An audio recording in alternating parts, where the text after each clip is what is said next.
In the dark of night, beneath the watchful eyes of enemy guards, a group of determined prisoners of war, POWs, worked tirelessly, driven by one unshakable goal: freedom. The Great Escape of World War II remains one of the most daring and ingenious prison breakouts in history, showcasing the resilience, ingenuity, and sheer courage of men who refuse to be caged. This is the story of how these brave individuals, trapped behind enemy lines, dug their way to freedom, an extraordinary feat that still echoes to the annals of history. The setting: Stalag Luft III. In 1943, deep in Nazi-occupied Poland, Stalag Luft III, a high-security POW camp, stood as a fortress designed to prevent escapes. The camp, built specifically for captured Allied airmen, was an imposing complex surrounded by barbed wire, heavily guarded watchtowers, and a perilous no-man's land, where any attempt to escape could mean instant death. However, the prisoners within Stalag Luft III were not ordinary captives. These were elite airmen from Britain, Canada, Australia, and the United States, trained professionals accustomed to problem-solving under extreme pressure. The Germans believed they had built an escape-proof facility. They had underestimated the determination of these men.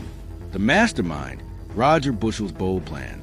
Squadron leader Roger Bushell, a British Royal Air Force officer, had attempted escape before. After being recaptured and sent to Stalag Luft III, he became obsessed with breaking out once more. In early 1943, Bushell devised an audacious plan, one that seemed nearly impossible.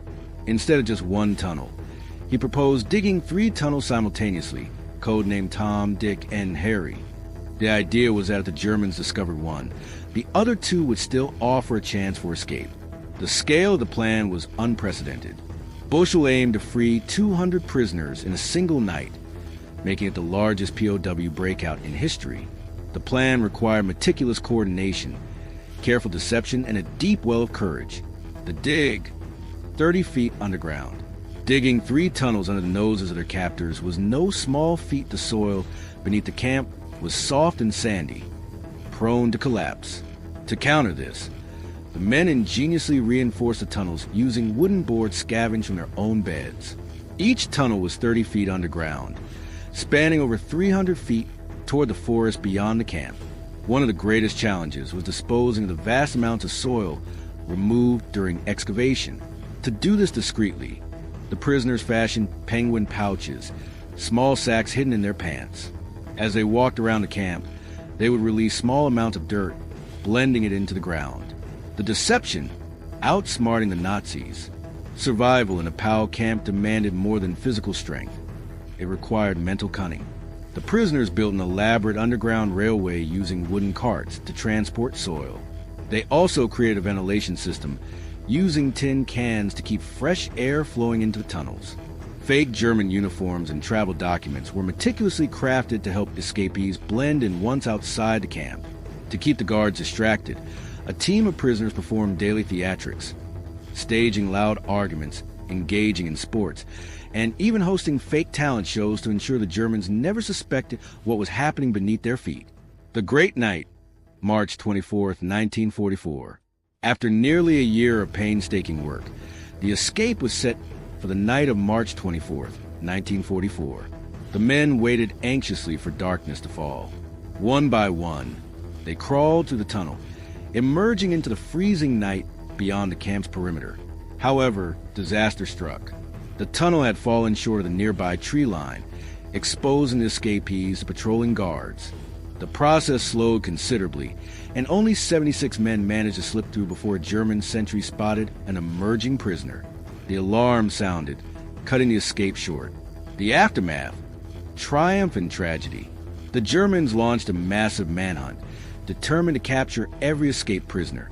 3 men, Per Bergsland, Jens Muller, and Bram van der Stock, successfully made it to freedom. Bergsland and Muller reached neutral Sweden, while van der Stock managed to travel through occupied Europe to safety in Gibraltar. The others were not as fortunate. Within weeks, 73 escapees were recaptured. In a brutal act of retaliation, Hitler ordered the execution of 50 prisoners, violating international laws regarding the treatment of POWs. The executions, later known as the 50, remain one of the darkest chapters of the war. Legacy: the spirit of defiance. Despite the tragic outcome, the Great Escape became a powerful symbol of resistance. The meticulous planning, bravery, and unity displayed by the prisoners continue to inspire people worldwide.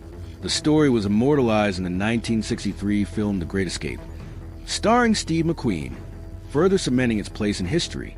In the years following the war, the heroic efforts of these men were honored. The British Royal Air Force erected a memorial in Poland dedicated to the 50, ensuring their sacrifice would never be forgotten. Lessons of the Great Escape. The Great Escape teaches us invaluable lessons about perseverance, ingenuity, and the human spirit's refusal to be broken. Against impossible odds, these men proved that hope and courage can flourish even in the darkest of circumstances. Their daring breakout was not just an escape from captivity. It was an act of defiance against tyranny. It showed that even in the face of overwhelming oppression, the will to be free cannot be extinguished. Their story is not just history. It is a testament to what humanity is capable of when faced with adversity. The Great Escape remains a reminder that, no matter the barriers placed before us, the desire for freedom will always find a way.